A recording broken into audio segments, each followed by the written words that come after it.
Tu peux deviner ce que quelqu'un est avant même qu'il n'ouvre la bouche. Tu n'as pas besoin d'attendre qu'il parle. Tu n'as pas besoin qu'il t'explique ce qu'il pense ni ce qu'il veut. Il suffit d'observer ce qu'il fuit. Machiavel l'avait compris depuis longtemps. Il savait que derrière chaque sourire se cache une tension, que chaque posture dissimule une faiblesse, que chaque regard tente de protéger un secret. Lire un homme, ce n'est pas écouter ce qu'il dit, c'est écouter ce qu'il ne contrôle pas. Sa démarche, son masque, son besoin d'approbation, sa façon de garder le silence ou de trop vouloir séduire. Il y a des gens qui se trahissent sans le savoir. Et toi, tu les crois sincères. Machiavel, lui, les lisait sans effort, parce qu'il avait appris à écouter l'ombre, pas la lumière, à repérer les failles, pas les apparences. Ce que tu vas entendre ici n'est pas fait pour te rassurer, c'est fait pour t'éveiller. Parce que dans un monde où tout le monde joue un rôle, celui qui veut survivre doit apprendre à lire le théâtre. Avant de devenir un symbole de manipulation politique, Machiavel était un observateur du chaos. Il a vécu à une époque où les rois se faisaient trahir par leurs propres fils, où les alliances changeaient plus vite que les saisons, où l'hypocrisie était la norme et la sincérité, une faiblesse fatale. Dans ce monde instable, il ne cherchait pas à imposer une morale, mais à comprendre les lois invisibles du pouvoir et des comportements humains. Ce que la plupart ignorent, c'est que derrière ces écrits politiques se cachait un regard presque clinique sur la nature humaine. Il n'écrivait pas pour séduire, il écrivait pour avertir. Il voulait que ceux qui gouvernent ou qui veulent survivre sachent reconnaître le vrai visage sous le masque social. Son œuvre est marquée par une lucidité brutale. L'homme est plus guidé par la peur que par l'amour, plus attaché à ses intérêts qu'à la vérité, plus habile à mentir qu'à se regarder en face. Et pourtant, au fil des siècles, on a caricaturé Machiavel. On a voulu oublier que ses observations s'appliquent à chacun d'entre nous, pas seulement au prince. On l'a réduit à un stratège sans cœur, alors qu'il était un disséqueur de nos failles. Aujourd'hui, dans un monde saturé d'images, de discours creux et de sourires de façade, sa lecture de l'homme devient plus précieuse que jamais. Car elle ne parle pas du pouvoir en haut, mais des stratégies silencieuses que chacun utilise, parfois même sans s'en rendre compte, pour survivre dans un théâtre social devenu hostile. Tu penses que tu choisis ce que tu montres. Tu crois que tes paroles te définissent. Mais en réalité, tu parles déjà avant même d'avoir ouvert la bouche. Ton corps, ton regard, ta façon de bouger dans l'espace trahissent ce que tu veux cacher. Le premier réflexe à observer, c'est la manière dont un homme réagit à l'inconfort. Car l'inconfort est ce qui démasque. Quand tout est fluide, quand tout va bien, chacun joue son rôle sans difficulté, mais place un individu dans une tension légère, une attente imprévue, un silence prolongé, et tu verras apparaître ce qu'il cache. Machiavel ne regardait pas les mots. Il regardait la mâchoire qui se serre quand quelqu'un se sent jugé. Il observait les mains qui ne savent plus où se poser quand il n'y a rien à faire. Il scrutait le regard qui cherche une issue ou une validation dès qu'un silence devient trop long. Celui qui supporte l'inconfort reste droit, même dans le doute. Il ne s'agite pas pour paraître serein, il ne surjoue pas la maîtrise. Il habite l'espace sans chercher à le dominer. Mais celui qui est esclave de l'image, de l'approbation ou du contrôle, dévoile ses chaînes dès que le cadre se fissure. Observe-le quand il est mis en retard, interrompu, critiqué à demi-mot ou simplement ignoré. Regarde s'il sourit nerveusement, s'il parle trop vite, s'il croise les bras comme un bouclier, s'il rit sans raison. Ce sont des fuites, pas des réponses. L'inconfort est le miroir dans lequel l'ego ne sait pas mentir. Le deuxième réflexe, c'est la manière dont un homme réclame l'attention sans jamais la demander directement. Personne ne dira à voix haute « Regarde-moi ». Ce serait trop nu, trop risqué, trop vulnérable. Alors, on apprend à coder nos appels. Machiavel observait ces mécanismes invisibles avec une précision chirurgicale.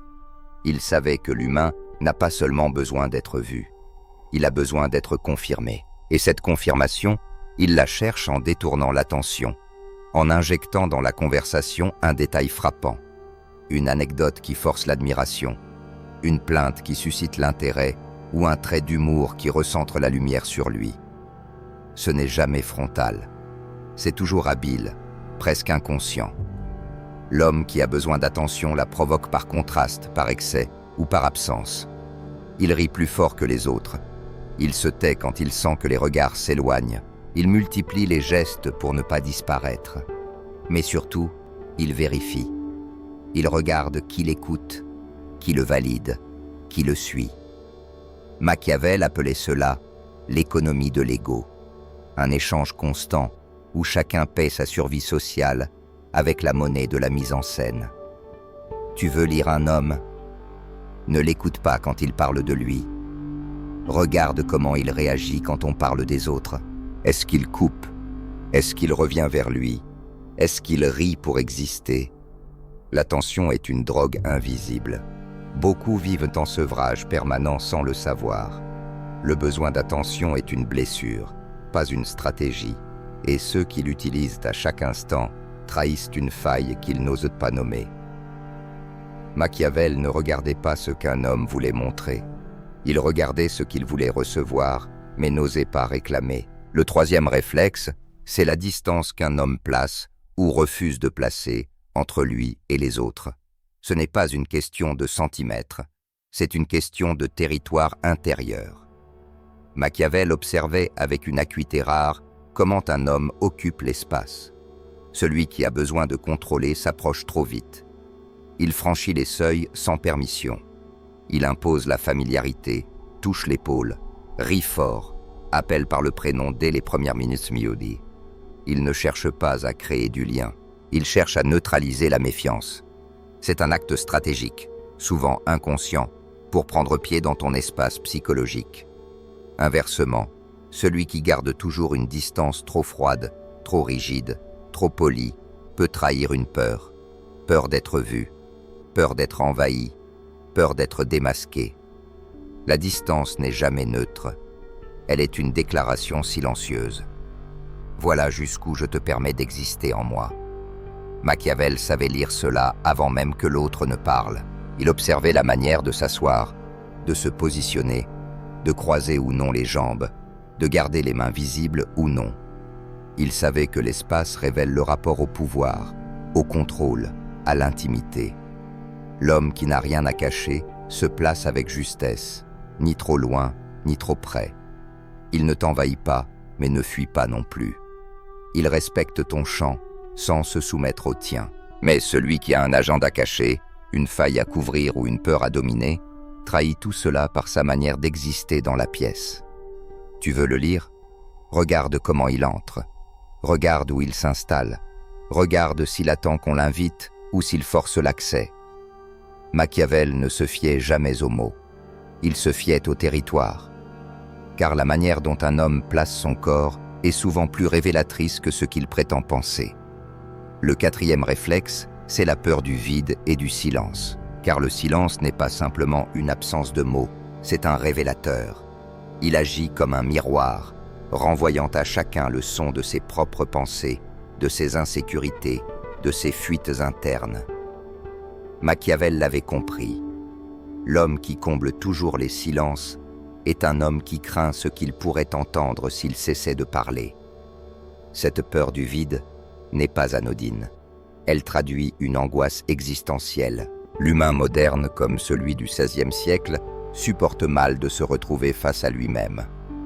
Alors il parle, il commente, il interrompt, il remplit chaque interstice de bavardage, non pour dire quelque chose, mais pour ne pas laisser apparaître ce qu'il redoute. Celui qui parle sans pause ne communique pas, il fuit. Et Machiavel le savait. Il observait ces instants suspendus où l'autre se met à improviser sans raison, à justifier ce qu'on n'a pas remis en question, à meubler l'air de formules automatiques. Il savait que le silence est une épreuve que peu supporte, car dans le silence, le masque glisse. L'homme maître de lui-même ne craint pas le vide. Il l'accueille. Il sait que le silence peut être plus fort qu'un discours. Il sait que la vérité se reconnaît à ce qui n'a pas besoin d'être défendu. Tu veux lire les gens? Observe-les quand rien ne se passe. Observe leur besoin de combler, de justifier, de relancer. Ce sont des gestes de panique déguisés en communication. Et parfois, la plus grande révélation vient de ce qui n'a pas été dit.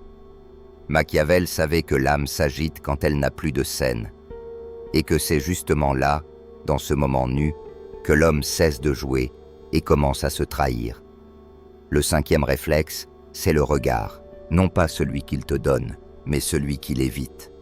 Car le regard est le territoire le plus difficile à maîtriser.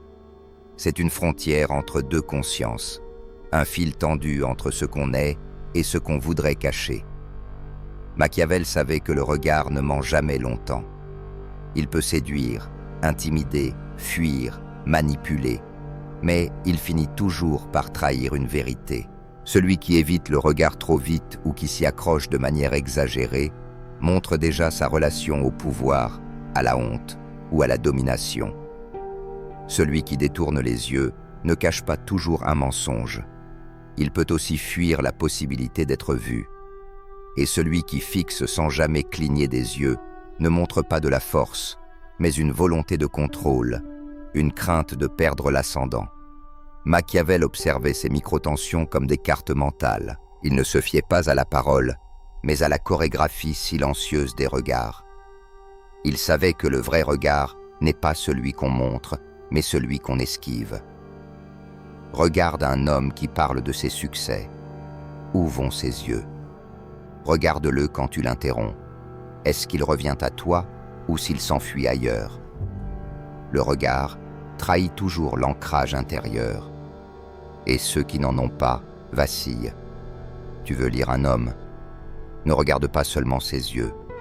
Regarde ce qu'il cherche. Regarde ce qu'il fuit. Regarde s'il veut l'approbation, la fuite ou la domination. Et surtout, demande-toi ce qu'il refuse de rencontrer en toi. Le regard est une porte, mais c'est aussi un verrou. Et souvent, ce qui reste fermé dit plus que tout ce qui est ouvert. Machiavel savait que celui qui contrôle les regards contrôle les vérités qu'on ose affronter. Car parfois, regarder vraiment, c'est déjà dévoiler ce qu'on est. Le 6e réflexe, c'est la manière de se justifier spontanément, même sans accusation. Personne ne t'a rien reproché. Et pourtant, il s'explique. Il prend les devants. Il veut que tu saches qu'il n'a pas mal, qu'il n'a pas menti, qu'il avait une bonne raison. Machiavel identifiait ce réflexe comme une faille émotionnelle déguisée en prudence. Se justifier sans être accusé, c'est déjà se condamner sans s'en rendre compte. Cela trahit un besoin de pureté, d'innocence visible, de validation anticipée. Celui qui est en paix avec ses choix n'a pas besoin de t'en faire l'inventaire. Il n'a pas besoin de t'emmener dans ses raisons. Il agit, il assume, il se tait. Mais celui qui cherche à être compris, à se défendre avant même qu'on doute de lui, te montre en réalité qu'il doute déjà de lui-même. Machiavel voyait dans cette surrationalisation un déséquilibre profond. L'homme ne parle pas pour convaincre l'autre, il parle pour se rassurer lui-même. Il répète, il reformule, il anticipe les malentendus. Tout cela non pas pour être clair, mais pour être irréprochable. Et c'est là que tu dois écouter, pas ce qu'il dit, mais pourquoi il le dit. Pourquoi il t'explique ce que tu ne lui as jamais demandé. Pourquoi il insiste autant sur des détails que personne n'a remis en question. Celui qui n'a rien à cacher se contente d'exister. Celui qui a besoin d'être lavé de tout soupçon agit comme s'il portait déjà un fardeau invisible. Tu veux le lire? Observe la fréquence de ses justifications. Observe s'il veut que tu saches ce qu'il a ressenti, ce qu'il a voulu, ce qu'il n'a pas fait. Derrière ces justifications précoces, il y a souvent un combat intérieur. Machiavel savait que l'homme qui parle trop de sa sincérité est souvent celui qui n'a pas encore osé regarder ses propres mensonges. Le 7e réflexe, c'est ce que son corps dit lorsqu'il pense que personne ne regarde. Car le vrai langage de l'âme n'est jamais celui qu'on affiche. C'est celui qu'on oublie. Machiavel comprenait une chose essentielle. L'être humain ne triche jamais aussi bien que lorsqu'il est observé. Il joue, il compose, il ajuste chaque geste, chaque mot, chaque intonation. Mais dès qu'il croit être seul, même quelques secondes, c'est là que la vérité affleure. Observe un homme juste après une réunion, lorsqu'il s'affale, soupire ou se raidit. Regarde-le dans l'ascenseur, dans un couloir, en attente, ou quand il croit que son reflet est invisible. Ce sont ces moments-là qui parlent. Les épaules qui tombent, les mâchoires qui se contractent, les doigts qui s'agitent, les sourcils qui froncent sans raison apparente. Tout cela révèle des tensions non maîtrisées, des colères retenues, des tristesses camouflées. Machiavel savait que ce que le corps fait quand il n'a plus de public, c'est ce que le cœur a toujours voulu dire. Il ne regardait pas les hommes dans la lumière. Il les guettait dans l'ombre, quand le rôle tombait, quand la performance cessait. Tu veux lire les gens? Ne les écoute pas pendant leur discours. Regarde-les quand ils quittent la scène. Regarde leur manière de marcher, de respirer, de tenir leur propre corps. Regarde s'ils fuient leur reflet ou s'ils s'y confrontent, car dans ces instants volés à la mise en scène, on ne trouve pas la vérité absolue, mais on trouve quelque chose de plus rare, l'authenticité nue. Et parfois, cette nudité intérieure est plus dérangeante que 1000 mensonges. Machiavel n'avait pas besoin de poser de questions. Il attendait que le théâtre se vide, car il savait que lorsque le public disparaît, l'homme redevient ce qu'il est et cesse d'être ce qu'il joue. Tu crois savoir ce que tu caches, tu crois que ton silence suffit à protéger ce que tu ne veux pas montrer. Mais il y a en toi des fissures que tu ne vois pas, des vérités qui s'expriment malgré toi. C'est là que Machiavel regardait, dans l'intervalle, dans ce que tu nies, mais que ton corps a déjà avoué. La première vérité, c'est que l'homme révèle toujours sa hiérarchie secrète, ce qu'il admire, ce qu'il méprise, ce qu'il craint. Tu peux écouter ce qu'il dit, lire ses valeurs, entendre ses grands principes, mais ce n'est pas là que réside sa vérité. Elle est dans ce qu'il regarde avec insistance, dans ce qui l'interrompt quand on en parle, dans ce qui le rend nerveux, tendu, soudainement bavard ou étrangement silencieux. Machiavel savait que chaque homme porte en lui une architecture invisible, une échelle de grandeur qu'il ne questionne jamais. Pour certains, ce sera le succès. Pour d'autres, la reconnaissance, l'intelligence, la force, la beauté, le contrôle, la supériorité morale. Cette hiérarchie n'est pas affichée, elle est vécue, et elle oriente tout, les décisions, les alliances, les colères, les envies, les jalousies. Tu peux prétendre ne pas envier les riches, mais ton regard les trahit. Tu peux dire que tu n'accordes aucune valeur à la beauté, mais ton langage corporel te contredit. Tu peux affirmer que tu respectes chacun, mais ton silence devant les puissants et ta condescendance envers les faibles révèlent une autre logique. Machiavel savait lire cela en quelques gestes. Il savait que l'homme ne peut pas cacher ce qu'il place au sommet de son panthéon intérieur. Et ce sommet, souvent, ne reflète pas la sagesse. Il reflète les blessures. Ce que tu admires démesurément est souvent ce qui t'a manqué. Ce que tu méprises trop vite est souvent ce qui te menace. Ce que tu crains en secret est souvent ce que tu refuses d'affronter en toi-même. Machiavel ne demandait pas « Que crois-tu » Il observait « Qui fais-tu taire? Qui fais-tu briller ?» Et il comprenait. Car lire un homme, ce n'est pas écouter son discours, c'est écouter sa hiérarchie. Et cette hiérarchie, elle finit toujours par parler. La deuxième vérité, c'est que chacun porte un masque qu'il finit par confondre avec son propre visage. Au début, c'est un rôle, une adaptation, une manière de survivre dans un monde trop brutal, trop complexe, trop exigeant. On ajuste le ton, on corrige le regard, on apprend à dire ce qu'on attend de nous. On joue le rôle du fort, du calme, du gentil, du stratège, du passionné. On devient ce que l'on croit qu'il faut être, mais avec le temps, ce rôle s'enracine. Il colle à la peau. On oublie qu'il était une stratégie. On pense qu'il est une identité. Machiavel savait que les hommes ne mentent pas toujours aux autres. Ils finissent par se mentir à eux-mêmes. Il observait cette fusion entre le masque et le moi.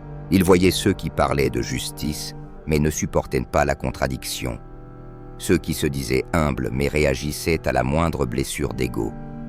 Ceux qui affirmaient ne rien attendre, mais scrutaient chaque signe de reconnaissance. Le danger n'est pas de jouer un rôle. Le danger, c'est d'oublier qu'on le joue.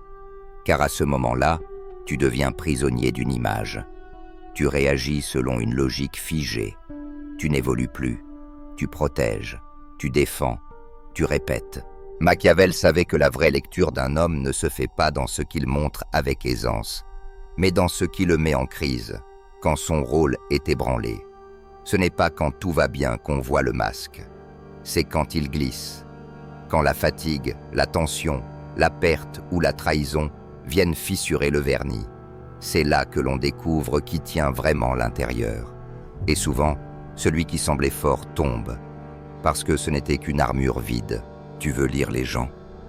Observe ce qu'ils deviennent quand leur rôle ne suffit plus. Machiavel, lui, regardait les fractures, parce que dans chaque fissure, il voyait l'homme, et non plus son personnage. La troisième vérité, c'est que tout être humain trahit un jour ou l'autre ce qu'il cherche à dissimuler. C'est une règle silencieuse, inévitable, car plus tu cherches à cacher quelque chose, plus ton inconscient va chercher à le révéler. Pas par maladresse, par saturation, par besoin de rééquilibre. Machiavel comprenait que le mensonge absolu n'existe pas.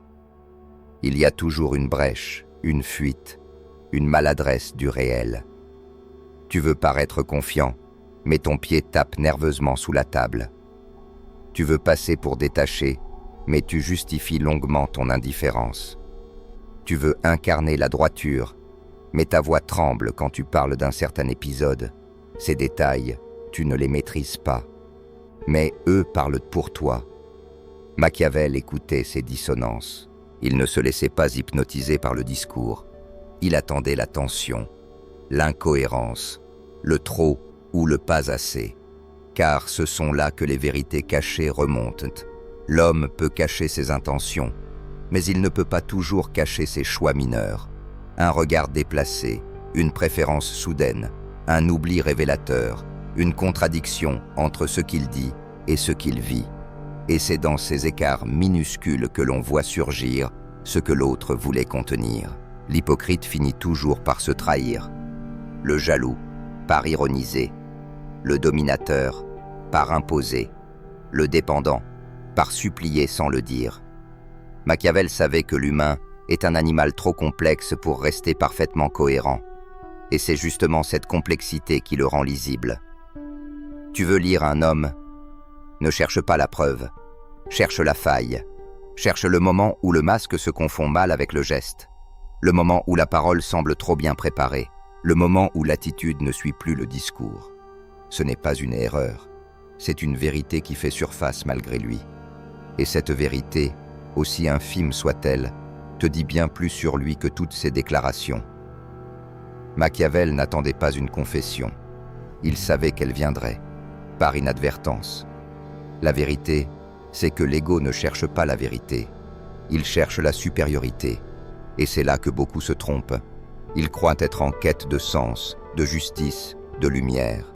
Mais derrière leurs discours raffinés, derrière leurs indignations, leurs combats, leurs principes, il y a souvent un besoin plus ancien, plus brut, celui de dominer.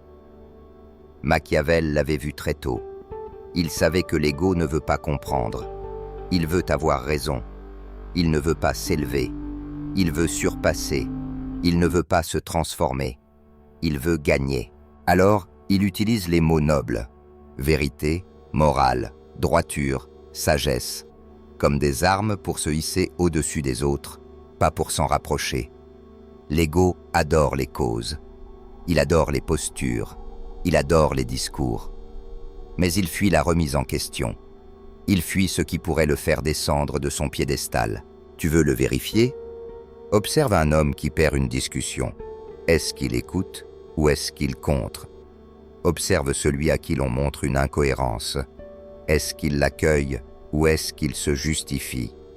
L'ego ne supporte pas d'être déplacé, même pour le vrai, même pour le bien. Machiavel savait que cette illusion est partout, dans les débats politiques, dans les cercles spirituels, dans les conversations banales. L'ego est un acteur déguisé en chercheur. Il fait semblant de vouloir avancer, mais il ne veut pas bouger. Il veut briller, il veut convaincre, il veut dominer le silence en parlant plus fort. Et tant qu'on n'a pas vu ça en soi, on se croit sincère, alors qu'on est juste stratège.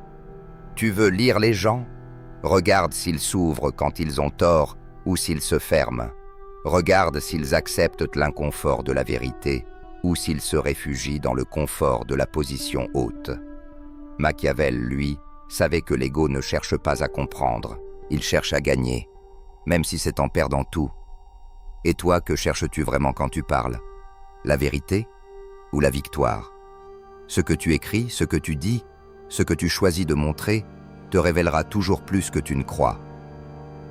La cinquième vérité, c'est que le besoin de séduire est souvent un aveu de vide. Pas un vide visible, pas un vide misérable. Un vide plus sournois, celui de l'identité non habitée. Celui qui ne sait pas qui il est, cherche à plaire pour se sentir réel. Il a besoin du regard des autres comme preuve de son existence. Il veut être aimé, admiré, compris, désiré, parce qu'il ne se suffit pas à lui-même. Machiavel l'avait vu, chez les puissants comme chez les faibles. Il savait que la séduction n'est pas toujours un jeu de pouvoir. Parfois, c'est un cri muet de détresse. Regarde celui qui veut que tout le monde l'aime, qui s'adapte à chaque salle, à chaque personne, à chaque ambiance, qui évite le conflit, fuit l'opposition, choisit les mots les plus doux. Ce n'est pas toujours de la stratégie, c'est parfois un vide intérieur, recouvert de vernis social. Machiavel observait ce vernis. Il voyait que plus un homme cherche à séduire, plus il craint d'être vu tel qu'il est. Il voyait les gestes millimétrés, les sourires programmés, les silences calculés. Il savait que la séduction permanente n'est pas un art, c'est une dépendance.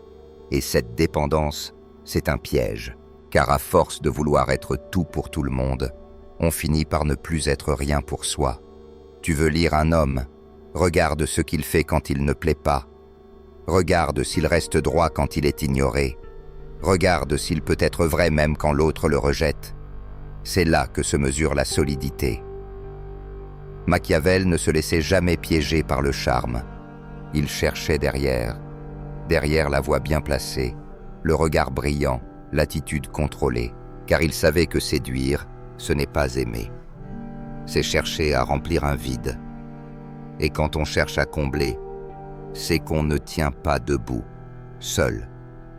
La sixième vérité, c'est que l'homme qui rejette le pouvoir en public le convoite souvent en secret. Il dit qu'il ne veut pas commander, qu'il ne veut pas diriger, qu'il préfère rester dans l'ombre. Il se montre modeste, effacé, désintéressé. Mais au fond, il attend, il espère, il calcule. Machiavel avait une lucidité brutale face à ces postures d'humilité affichées. Il savait que l'évitement du pouvoir n'est pas toujours un signe de sagesse. C'est parfois une stratégie d'accès. Celui qui dit « je ne veux pas diriger » peut être en train d'attendre qu'on le supplie.